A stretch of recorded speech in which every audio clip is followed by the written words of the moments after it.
Selamat siang rekan-rekan dan sahabat dari SMK. Sekarang bidang lomba monolog ya, Mas Heri, yang akan menyampaikan paparan bagaimana lomba monolog nanti berlangsung. Sebelumnya saya memperkenalkan diri dulu, salah satu juri dari 3 juri yang ada di bidang lomba monolog ini. Saya Rita Mangkumona dan Bapak ganteng yang di sebelah saya, silakan. Heri Langit itu nama populer. Ya. Dan satu lagi sebenarnya ada Pak Sulaiman Junet ya. Beliau doktor teater dari ISI Padang Panjang, tapi sayang sekali kebetulan Pak Sulaiman Junet sedang ada tugas riset dari kampusnya di desa-desa pedalaman di Sumatera Utara ya Mas Heri. Betul. Sehingga tidak ada koneksi internet untuk melakukan Zoom dan terlibat bersama kami di webinar ini. Tapi pesan-pesan beliau sudah kami simpan dan akan kami sampaikan sebagai pesan kami bersama nantinya di acara di sesi lomba bidang monolog ini. Ya teman-teman, tadinya memang sebelum terjadi pandemi, kami punya bidang lomba teater yang tahun ini sebenarnya sudah dikonsep untuk 4 orang ya. Ya, rencananya 4 orang. Satu kelompok gitu mewakili provinsinya. Tapi sayang sekali sahabat-sahabat dan teman-teman, karena pandemi yang tidak bisa kita hindari, itu sebuah bencana dunia sebenarnya ya, terjadi. Kami sepakat tentu saja berlandaskan kami mendukung arahan dari pimpinan dan panitia dari Pusat Prestasi Nasional sehubungan dengan PSBB, social distance, Mas Heri ya, sehingga kami sepakat untuk merubah dari kelompok menjadi tunggal atau monolog. Begitu. Dengan platform digital atau virtual. Buat adik-adik ya, rekan-rekan, platform digital dan virtual ini tentu tidak asing ya. Sebelumnya kita tahu sosmed gitu ya, terus adik-adik dan rekan-rekan juga menggunakan Google gitu, misalnya YouTube gitu. Jadi ketika panggung atau ruang beralih ke digital ini barangkali mudah-mudahan tidak menyulitkan ya. Mudah-mudahan tidak. Karena sudah dikenal sebelumnya oleh generasi muda ya ruang ini. Bukan sesuatu yang asing lah buat teman-teman muda itu. Jadi kita bisa berkarya di ruang apapun, itulah tantangan bagi generasi muda sekarang ini. Nah teman-teman, tema yang diusung tahun ini untuk lomba monolog tetap temanya berakar atau bersumber dari cerita rakyat. Dari cerita rakyat, dari legenda-legenda. Dan naskah ditulis sendiri. Karena begini teman-teman, kami mengamati selama berapa tahun ini ada di FLC2N ya, SMK, banyak sekali sebenarnya potensi penulis naskah muda ya, Mas Heri ya. Sehingga itu yang melandasi kami untuk naskah harus ditulis sendiri. Dan lagi khusus untuk SMK itu kan memang ada jurusan teater, jadi memang kompetensi ini sangat perlu untuk diwadahi. Kreativitasnya supaya tetap bisa berkembang sesuai dengan kompetensi yang dia miliki. Nah, kompetensi itu yang menjadi acuan kami dalam bagaimana menyusun juknis dan juklaknya ya, Mas Heri. Kenapa kami mengangkat tetap tema teater rakyat?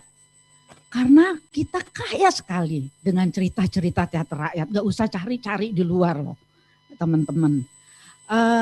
beberapa tahun yang lalu ketika pelaksanaan ini masih offline ya, masih live gitu, terakhir di Lampung tahun lalu, banyak yang salah arah gitu ya, barangkali mungkin nggak baca juknis secara detail gitu ya. Jadi beberapa provinsi memainkan naskah-naskah terjemahan atau adaptasi.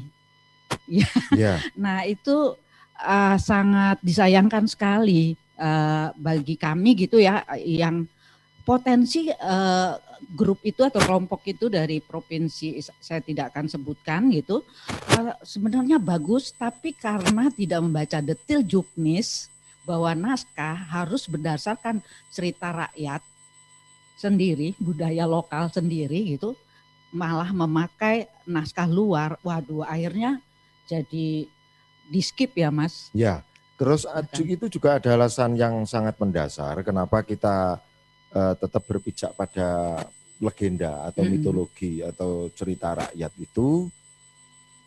itu persoalan pembentukan karakter budi pekerti generasi bangsa kita. Itu alasan yang paling mendasar. Bagi generasi muda. Ya. Dan ini lagi ya satu, selain menggali cerita rakyat dan legenda-legenda rakyat yang aduh sangat kaya. Coba kalau teman-teman lihat dari apa yang terjadi di lingkungan sekitar saja gitu, nggak usah jauh ya. Ketemu sama petani di desa gitu, pasti ada cerita-cerita rakyat yang asal-usul desa. Sangat menarik ya Mas ya. Banyak sekali di situ. Itu bisa menjadi sebuah karya naskah yang barangkali unik buat orang yang tidak paham budaya lokal setempat ya. Tapi itu yang menjadi catatan bahwa itu nanti dalam proses penggarapan itu harus ada proses kreatifnya. Jadi tidak langsung mengangkat apa adanya tentang legenda itu diangkat apa adanya, enggak. Jadi di sini legenda mitologi itu dijadikan dasar pijakan, dasar pijakan hanya sebagai bentuk ide gagasan yang kemudian di proses kreatif diolah menjadi sebuah bentuk sajian atau bentuk garapan. Bentuk garapannya tetap teater modern. Teater modern, namun tetap berpijak pada seni pertunjukan rakyat. Kita setiap daerah ada itu. Oh ada, dan kaya banget loh Mas. Iya. Nah itu, selain itu kami juga ingin mengangkat sekarang ini kita ada 3 penilaian ya, kriteria penilaian yang sangat penting. Nanti Mas Heri akan lebih detail gitu menyampaikan apa saja 3 poin dari 3 penilaian yang sangat penting di lomba monolog ini. Silahkan Mas. Ya, intinya kalau kita mau ini pada dasarnya lomba ini adalah bukan sebuah karya murni, dalam artian kita ada aturan-aturan yang ketat. Karena lomba loh Mas. Karena lomba. Itu ada syarat-syaratnya, apa yang diamati. Lah ini semua di buku petunjuk itu ada semua. Jadi tolong nanti peserta mengamati itu, jangan sampai salah tafsir. Itu banyak yang terjadi kemarin tahun-tahun lalu ya Mas ya. Padahal potensinya bagus. Ya, di situ kan ada yang diamati, aspek yang diamati, indikatornya apa, bobotnya berapa. Di situ ada semua. Maka dari itu kami sarankan untuk peserta itu, karena apa? Goalnya itu semua pengen juara. Nah, pengen juara. Maka kalau lomba pengen juara, cermati dulu. Juknisnya itu dicermati, apa yang diamati, mana nilai yang paling besar, yang penonjolannya di mana. Nah ini tolong menjadi pengamatan yang lebih serius lagi, jangan asal garap. Terus lagi, karena ini kita masih dalam kondisi pandemi, kita tetap pengambilannya itu di rumah. Pengambilan gambarnya di rumah. Karena apa? Kita adalah berkarya dari rumah di masa pandemi dan ini. tetap bisa berprestasi dari rumah. Berprestasi. Makanya ini meskipun ada sekolah yang punya gedung, punya auditorium dan lain sebagainya, atau bahkan yang tidak punya tapi bisa sewa gedung pertemuan, itu tidak kami izinkan. Ya. Tidak ada di dalam aturan Juknis. Dalam aturannya tetap kita menggunakan rumah. Rumah itu bisa di dalam rumah, bisa di halaman, teras, di teras. Yang penting kamar, di ruang lingkup rumah. Itu yang menjadi dasar ketika nanti kita berkarya. Betul. Sehingga jangan sampai waktu kita penulisan naskah, waktu proses latihan atau sampai ke blocking dan lain sebagainya ini kita proyeksikan ke gedung. Maka proyeksinya adalah di rumah. Itu yang menjadi pokok persoalan yang sangat mendasar. Hampir semua bidang lomba melakukan karyanya di rumah. Jadi teman-teman, bukan berarti rumah itu tidak bisa kita rubah menjadi ruang artistik yang kita butuhkan di dalam karya kita. Namun kalau saja ruang artistik itu terbatas misalnya gitu ya.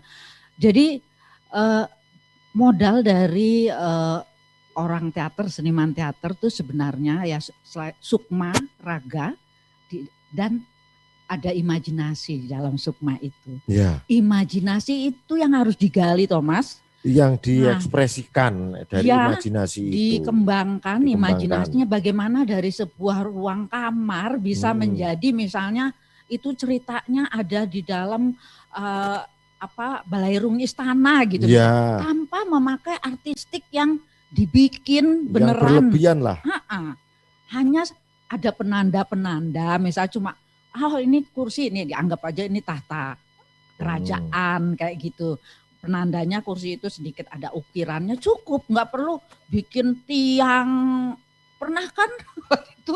Tiang-tiang istilahnya kayak tiang-tiang besar di istana. Kayak di kerajaan Romawi gitu loh. Nah itu menurut kami bukan saja hanya merepotkan teman-teman, tapi juga membuat imajinasinya jadi kurang kaya gitu untuk membuat sebuah ruang kosong menjadi ruang yang kita butuhkan sesuai dari peristiwa dan ceritanya, tapi dengan seminimalis mungkin.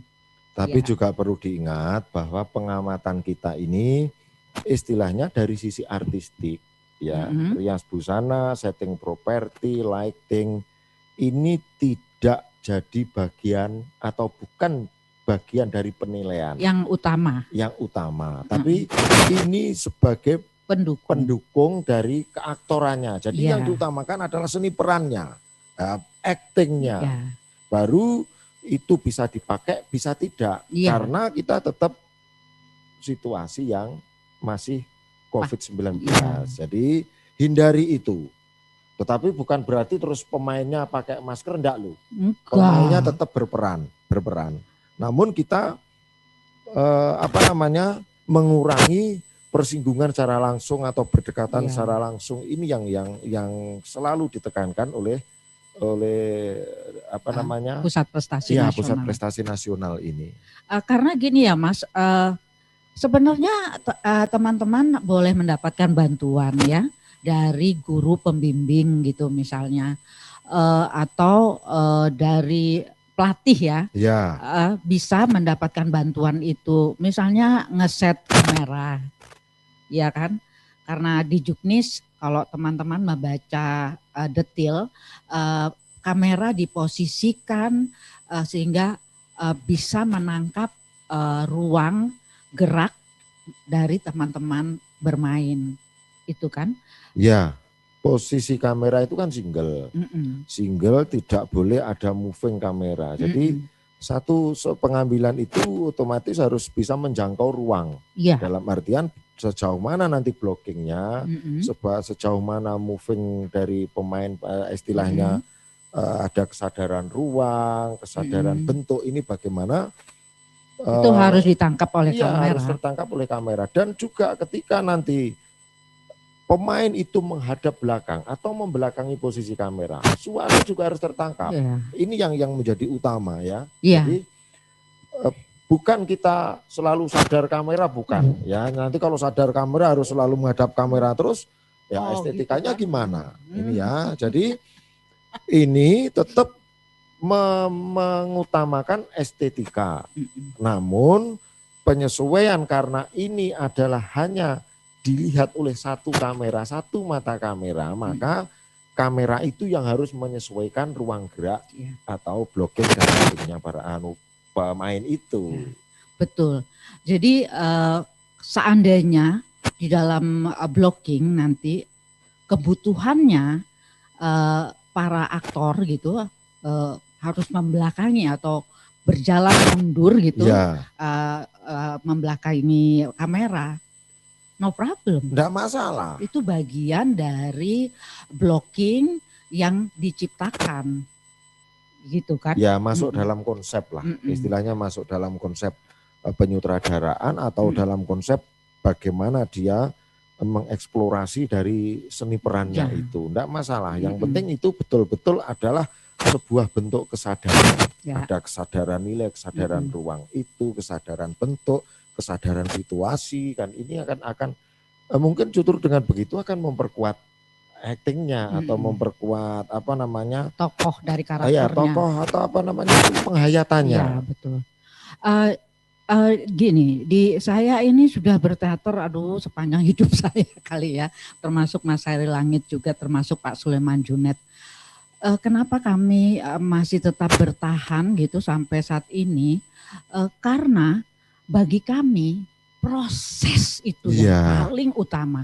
Jadi kalau teman-teman nanti setelah mendaftar ya, sudah punya konsep, sudah punya naskah, sudah eksplorasi, lakukan latihan terus-menerus kalau bisa dengan kameranya.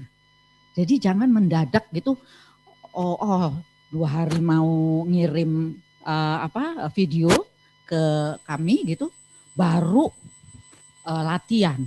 Nah itu yang tidak akan nanti terlihat gitu, gak ono rasa gitu kata orang Jawa ya. Dan juga secara blocking, terutama hubungannya dengan kamera itu tidak tergarap dengan baik nantinya. Tapi ingat estetikanya adalah estetika teater, estetika panggung, bukan estetika sinema ya. Ini yang menjadi catatan. Jadi nanti jangan sampai disamakan film juga pakai kamera, teater juga pakai kamera, maka estetikanya ini berbeda. Jadi sifatnya kita di teater ini atau di monolog ini sebagai mendokumentasikan dari itu. Betul. Tapi harus terlihat jelas dan kamera statis. Iya. Dan juga kenapa beda dengan sinema? Karena tidak ada editing ya Mas. Ya, enggak boleh diedit. Selama durasi yang sudah ditentukan di Juknis antara 15 sampai 20 menit ya. Ya, minimal 15 sampai 20 menit. Dan itu ingat, satu pemain itu memerankan 3 karakter. Ya, 3 karakter. Bagaimana terus yang satu? Minimal itu 3 karakter. Satu lagi. Salah satu contoh misalnya gitu, bisa dilakukan dalam satu waktu gitu 3 karakter itu. Nah itu perlu latihan, tidak ada editing, memainkan 3 karakter, dan tentu saja kamera harus bisa menangkap semua pergerakan peristiwa yang terjadi saat itu. Ya. Terus musik iringan itu harus karya sendiri. Iya. Musik karya sendiri. Jujur itu apa? Juara. Nah itu prinsip dari jujur itu juara. Tidak ada nyontek mencontek, tidak ada copy mengcopy. Ya, apalagi ngedit. Ngedit dari punya siapa. Teman-teman, ini hak cipta. Sekarang ini undang-undang hak cipta itu sedang sangat digalakkan. Jangan sampai pusat prestasi nasional gitu kena ban gitu hanya karena teman-teman menggunakan musik cuplikan walaupun cuma sedikit gitu ya, setengah bait gitu ya, tapi ketahuan gitu bahwa itu karya orang lain, musik itu tadi ya. Aduh, itu sangat tidak bisa kami terima. Jadi silahkan lanjutkan Mas Hairi. Nah, ini terus itu nanti konsep konsep dari pengamatan atau observasi dari objek, umpama cerita rakyat apa, observasi itu harus tertuangkan di dalam konsep. Ya. Ada konsep hasil observasi dari cerita yang sebenarnya, ada konsep naskah, ada konsep pemeranan. Ini yang harus betul-betul dicermati karena ada penilaian konsep. Oh, ya kan? Itu masuk dalam penilaian. Jadi penilaian itu 70% itu di seni perannya, di pemeranannya, yang 30% adalah di penulisan naskah, konsep penulisan naskah, sampai penyutradaraan, sampai konsep pemeranan. Iya. Seni perannya itu konsepnya apa? Yang akhirnya tercermin di dalam sebuah bentuk sajian, gitu, atau bentuk garap. Aduh, sebenarnya ini menarik banget ya, memainkan paling sedikit 3 karakter. Bagi aktor, ya kami aktor sampai saat ini gitu, itu tantangan dan sebenarnya kita ingin ikut lomba ya, cuman udah tua ya. Kalau masih semuda teman-teman, waduh saya pengen banget gitu ya, 3 karakter minimal dimainkan oleh seorang aktor. Ini memerlukan sebuah tadi observasi, sebuah penghayatan, stamina, konsentrasi, dan juga vokal yang jelas.